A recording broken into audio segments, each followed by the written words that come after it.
April 2026 arrived quietly. There were no sirens, no breaking news alerts, no dramatic signals that something was wrong. Cities remained lit, schedules continued, conversations flowed as usual. On the surface, everything seemed intact. But beneath that surface, something far more subtle and far more dangerous was beginning to unravel. People started to feel tired in a way they couldn't quite explain. It wasn't physical exhaustion, and it wasn't simply work-related stress. It was something deeper, a kind of mental fatigue that felt like being stretched too thin across too many directions at once. You open one app, then another. A thought begins to form, but before it completes, it's interrupted by a notification, and then another, and another. Over time, your attention fractures into smaller and smaller pieces, like dozens of browser tabs open at once, none fully engaged, yet all silently draining your energy. If any part of this feels familiar, consider subscribing and following the channel. Not to consume more information, but to begin reducing it, to return to a clearer, deeper state of mind. What makes this condition particularly concerning is that it doesn't appear isolated. It spreads quietly. The people around you, colleagues, friends, even those who seem composed and in control, are experiencing the same invisible strain. But because there's no obvious external trigger, we tend to mislabel it as normal stress. And that mislabeling is part of the problem. This is not ordinary stress. This is chronic cognitive fragmentation. When the brain is constantly pulled towards small, rapid, disconnected stimuli, it gradually loses its ability to sustain a continuous line of thought. Depth is replaced by surface-level scanning. Presence is replaced by reaction. And over time, this doesn't just affect productivity, it begins to erode your very experience of being alive. You move through your day, but you're not fully there. And within this context, something that once seemed optional becomes essential: deep focus. But it's important to define this carefully. Deep focus is not about being more productive. It's not a strategy to get more done in less time. If you approach it that way, you turn it into just another tool serving the same system that exhausted you in the first place. At its core, deep focus is the ability to hold your entire awareness on a single point, undivided, uninterrupted, unpulled by external noise. Imagine sitting alone in a quiet room. No phone, no notifications, no background noise. At first, it might feel peaceful, but within minutes, something else begins to surface. Discomfort. Thoughts you've been avoiding start to emerge. Emotions you've pushed aside begin to make themselves known, and you realize that the noise outside has been protecting you from facing what's inside. This is why the external world keeps getting louder, not only because of technology, but because of a deeper human tendency to avoid inner confrontation. When the internal world is unmanaged, it seeks expression externally, and we disguise that expression as busyness, connection, or even progress. But in reality, it is distraction, systematized and normalized. Without deep focus, you don't just lose efficiency, you lose access to yourself. You begin to forget what you truly think, what you genuinely feel, and what you actually want. Everything becomes a reaction to the environment rather than an expression of an internal center. And this leads to a critical point. When you cannot remain with yourself in silence, you will constantly search for something to fill that space. Information, entertainment, validation, achievement, these become temporary layers placed over an unaddressed void. But none of them resolve the underlying issue. Deep focus, then, is not a luxury. It is a survival mechanism, not for the body, but for the mind. It requires you to pause, to endure the initial discomfort of not being distracted, to face whatever arises when there is nothing left to buffer you. But in return, it offers something the external world cannot provide: clarity. And from that clarity, a different kind of strength begins to form, not loud, not performative, but stable. It is the ability to be present, to respond rather than react, to remain grounded even as everything around you accelerates. April 2026 may not be remembered as a time of visible crisis, but for those who recognize what is happening within, it can become the beginning of a profound shift, not by doing more, but by stopping, long enough to finally hear yourself. And yet, even when people begin to recognize this fragmentation, something inside them resists the solution. They understand, at least intellectually, that they need stillness, depth, and focus. But instead of moving toward it, they find themselves pulled in the opposite direction, toward more stimulation, more noise, more intensity. This is where the deception of performance begins to reveal itself. At a biological level, the human brain is not designed for sustained introspection by default. It is optimized for survival, and in evolutionary terms, survival has always favored responsiveness to strong, immediate stimuli. Sudden movement, loud sounds, rapid changes, these demand attention because they once signaled danger or opportunity. In modern form, those same mechanisms are triggered not by predators or natural threats, but by notifications, headlines, metrics, and endless streams of novelty. Each spike of stimulation produces a small release of dopamine, not enough to satisfy, but enough to keep you engaged, enough to keep you scrolling, checking, refreshing. Over time, the brain begins to prefer this pattern, not because it is meaningful, but because it is easy to process. It requires no depth, no confrontation, no sustained effort. Introspection, by contrast, is slow. It is ambiguous. It offers no immediate reward. To sit with your own thoughts without distraction is not instantly gratifying. It is often uncomfortable, sometimes disorienting. And so, the brain learns to avoid it, subtly but consistently. This is not weakness, it is conditioning. But biology alone does not explain the full picture. There is also a psychological layer, a more sophisticated form of avoidance that disguises itself as something else entirely. Many people believe they are waiting for clarity, waiting for the right moment, the right sign, the right feeling that tells them what to do, who to become, where to go. They tell themselves that when that signal arrives, everything will align, decisions will become obvious, direction will emerge naturally. But beneath that narrative, something else is happening. Waiting becomes a strategy, not a conscious one, but a deeply ingrained pattern, a way to delay action without admitting fear, a way to postpone self-confrontation while maintaining the illusion of purpose. It feels like patience, it feels like openness, it even feels, at times, like spirituality.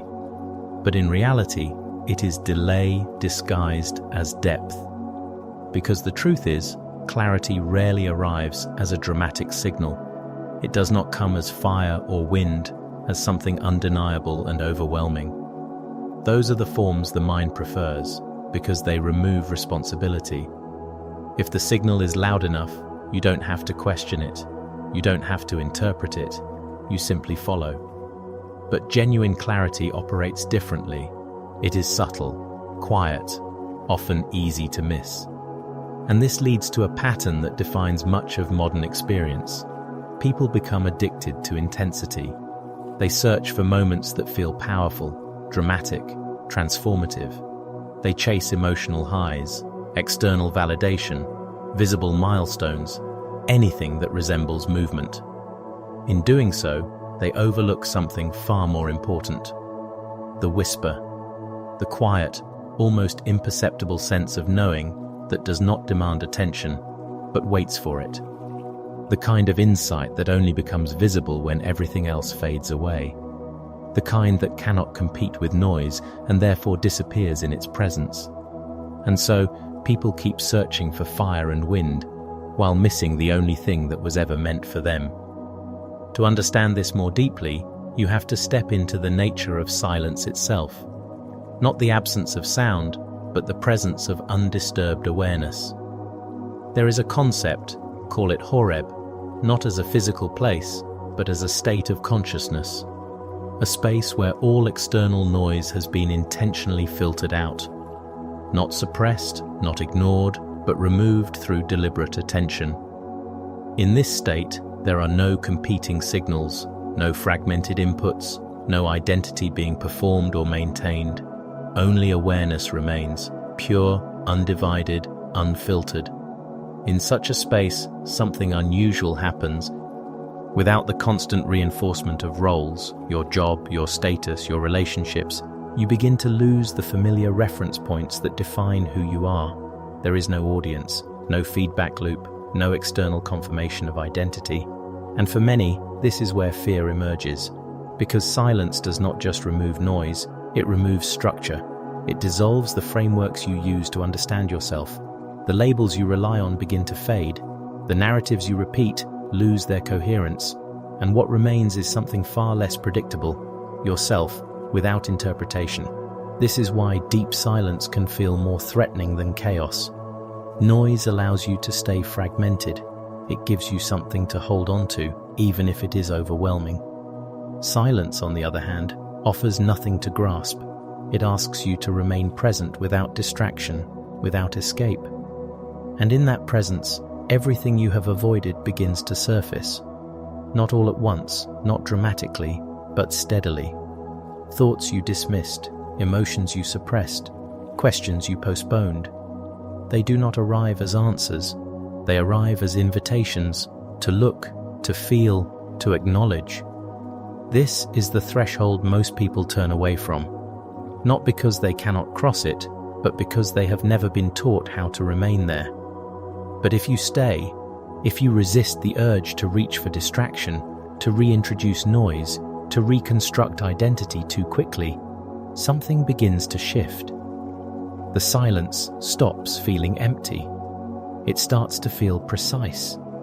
Within it, a different kind of perception develops, not driven by urgency, not shaped by external influence, but arising from a deeper alignment. You begin to notice patterns that were previously invisible. You begin to sense direction without needing it to be declared. You begin to understand without needing explanation. This is the transition from seeking something outside of you to recognizing something already within. What was once interpreted as a distant, external source of truth, something to be found, achieved, or received, begins to dissolve. Not into nothingness, but into proximity, into immediacy. It is no longer out there, it is here. Not as a voice commanding, but as a resonance guiding. Not as a force imposing, but as a presence aligning. It does not tell you what to do in explicit terms. It does something more subtle. It brings coherence to your awareness, so that what is true becomes self-evident. This is what replaces the need for fire and wind. Not certainty in the dramatic sense, but clarity in the quietest form. And from this point forward, the path changes. Not because the world becomes less chaotic, but because you are no longer dependent on that chaos to define your movement within it. And once that shift begins, once clarity is no longer something chased, but something quietly recognized, the question is no longer what to seek, but where to remain. Because insight, by itself, is fragile. It can be seen in a moment and lost in the next. It can emerge in stillness, only to be drowned out when noise returns. And this is why, throughout history, the movement inward has often been described as a retreat into a cave, not as an act of escape, but as an act of preservation. But the cave, as a symbol, is often misunderstood. It is not a place to hide from the world. It is not isolation for its own sake. It is not withdrawal out of fear or weakness. The cave represents something far more precise, the deliberate narrowing of attention, the intentional stepping away from external interference so that something internal can finally be heard. And yet, if you look closely, the true destination was never the cave. it was always the heart.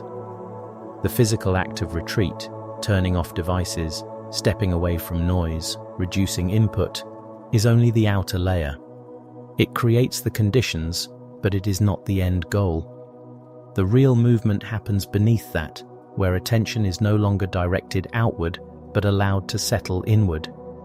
To move from the cave to the heart is to recognize that silence is not a location. It is a state of orientation. You can sit alone and still be crowded by thought. You can be physically disconnected and still be internally fragmented. The external environment can support the process, but it cannot complete it for you. At some point, the shift must become internal, an act of sustained attention that does not depend on circumstances. This is where the idea of a personal Horeb becomes essential, not as a mystical concept, but as a practical structure. In a world increasingly shaped by algorithmic design, your attention is not neutral territory. It is actively competed for, predicted, and influenced. Every platform you engage with has been refined to capture and retain your focus, not through force, but through subtle manipulation of preference, habit, and reward. If you do not consciously define the boundaries of your attention, they will be defined for you. And this is why building a personal Horeb is not optional, it is defensive. It begins with removal, not total disconnection, not rejection of technology, but selective exclusion. Identifying the specific inputs that fragment your awareness and reducing their presence.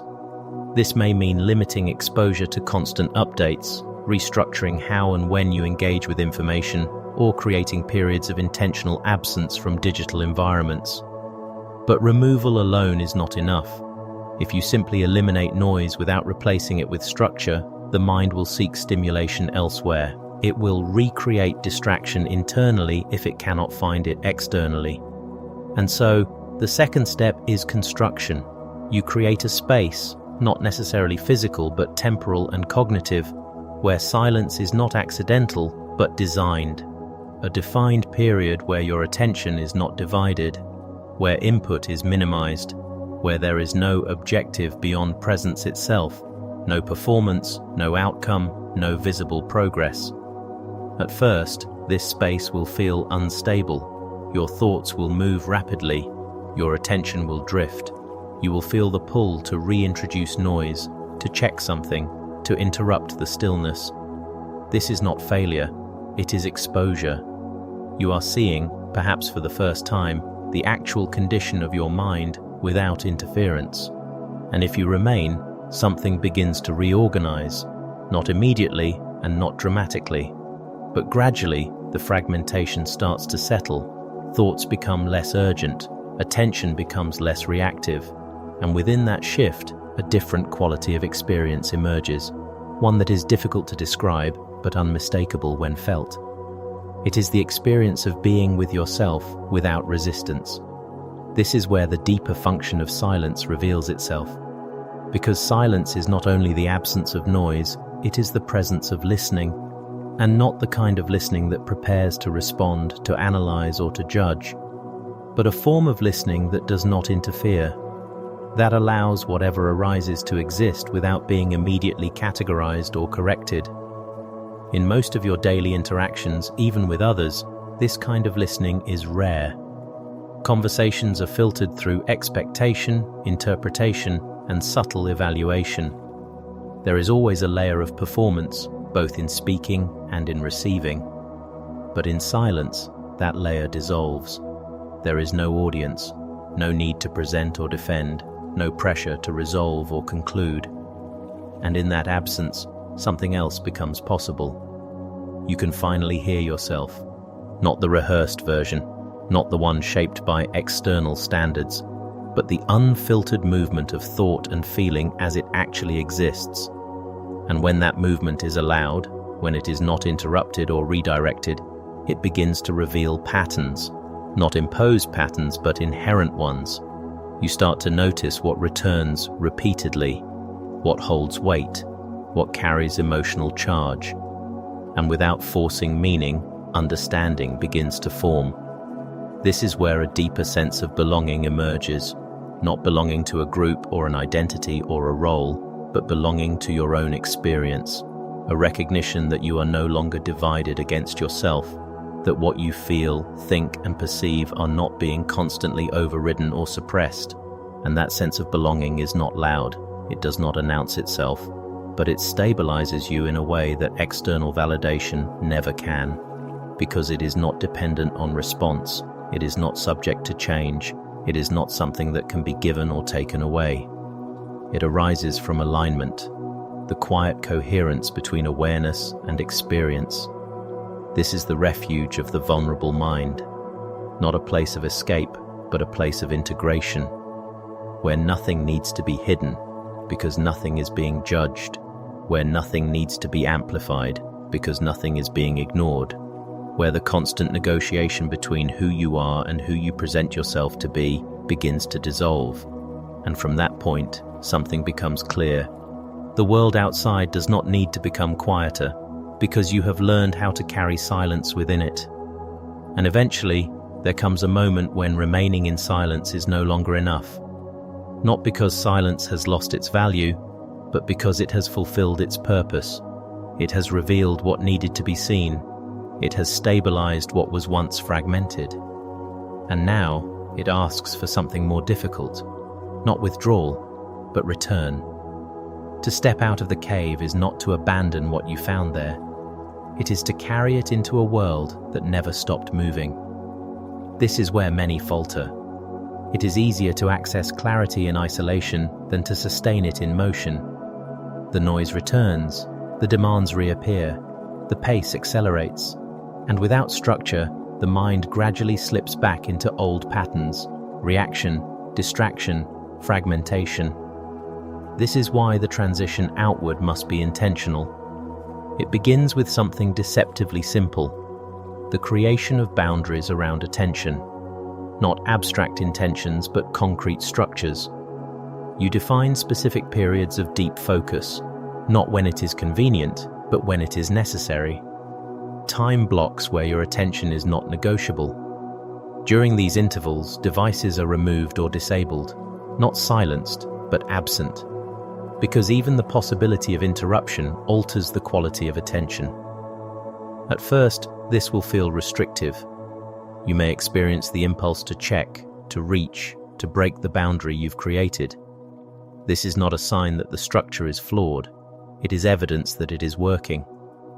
You are encountering the residual momentum of distraction. To remain within that boundary, you need anchors. Attention, by its nature, drifts. It moves toward novelty, toward stimulation, toward anything unresolved. Anchoring it does not mean forcing it to stay still. It means giving it a reference point to return to. One of the simplest and most effective anchors is breath awareness, not as a technique for relaxation, but as a stabilizing mechanism. The breath is continuous, neutral, and always available. By returning to it, not constantly, but whenever attention begins to scatter, you create a rhythm of awareness, a cycle of drifting and returning that gradually strengthens your ability to remain present. Over time, this process reshapes how you engage with tasks. You begin to notice that working longer does not produce better results, that switching rapidly between activities creates the illusion of progress, but rarely depth. And so, you start to adjust, not by doing more, but by doing less with greater precision. In your work, this becomes a shift from volume to depth. Fewer tasks, but completed with full attention. Fewer inputs, but processed more thoroughly.